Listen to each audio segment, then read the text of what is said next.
Welcome to the Pyramid. It's time for another game review, and the subject we have for today is a fascinating and largely unknown PS1 game that released over a decade ago, based on the original 1960s Pink Panther cartoons. Despite my history growing up with Warner Bros. Video games, I had absolutely no idea this title existed until last year. Also, I didn't watch much of the show when I was younger because it never really aired on TV as frequently as Scooby-Doo, Flintstones, or The Jetsons. But I still know enough about the character and the general vibe of the series, which the game in question totally nails, by the way. And you know, while I'm on the topic, I've always found it strange how there's barely any Hanna-Barbera cartoon-based games out there besides this one and like a handful of others. Now, it's not that big of a deal, but it's still a little odd to me. When I first heard about Pink Panther Pinkadelic Pursuit, I had absolutely no idea what to even expect from it. But thankfully now, I can say it does stand out and feels mostly different from everything else I've played before. So, allow me to go further in detail as to why you might want to try out this obscure classic game.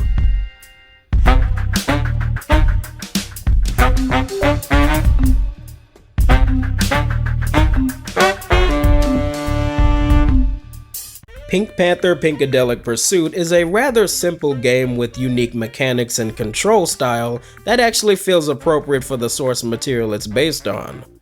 It may be another platformer, but trust me, there's a little bit more to it than just that. Also, I don't know what the heck Pinkadelic is, but I guess it's supposed to mean the game is pinkety pink pink pink. Now, this title was developed by a French-based studio called Wanna and published by Dreamcatcher Interactive. The best way I could describe this title is that it's a 2.5D run and jump stealth-oriented game that involves the player transporting objects from one point to another so you can advance from level to level. The setup of everything is a bit strange though.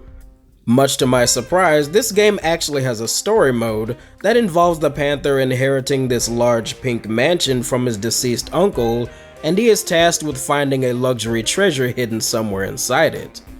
Each level is a different door of the mansion that must be unlocked from collecting keys, and I think these doors are magical or something because they always seem to teleport you to some completely different area detached from the house itself. I guess we're supposed to be reliving the uncle's past adventurous escapades. At least I think so. Many of the locations that you arrive to are directly inspired from moments in the old cartoons, and I think that's pretty dang neat. That alone tells me some decent effort was put into making this. The stages can range from a cruise ship to a haunted castle to a construction site, ancient Egypt, or even the prehistoric age. The main goal overall is to sneak around and deliver each specific item to their target until you get to the last section with a key. After grabbing the key, you must make a mad dash to the exit to secure it.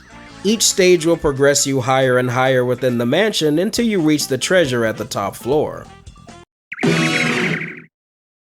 In between the main levels will occasionally feature a boss battle or even a rail grinding section. Wow, this game really has it all, huh? Now, I never found this game to be difficult, but sometimes you will need a second to figure out what to do or how to get one objective from point A to point B. It did require a little bit of thought and made for some fun brain-racking gameplay.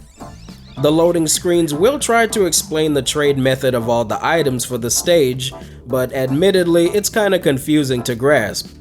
At least the controls are simple and straightforward.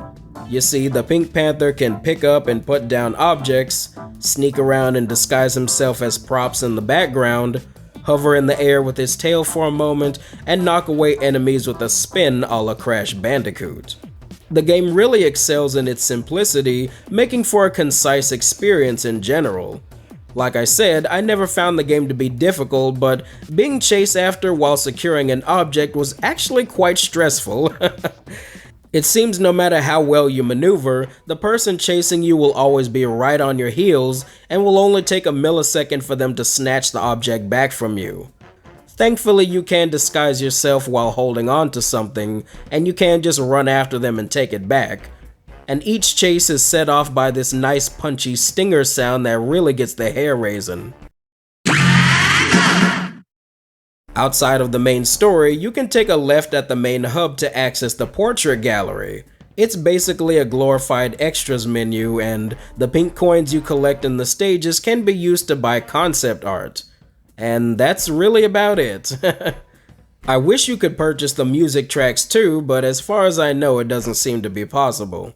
Which is a shame because the soundtrack is fantastic. I love the jazzy saxophone style that we're going for. It definitely fits with the character, I'll say that. Also, something very bizarre about this game with the music is how it rarely ever plays. Most of the time you're running around in complete dead silence with nothing else but the sound of your own footsteps and occasional effects.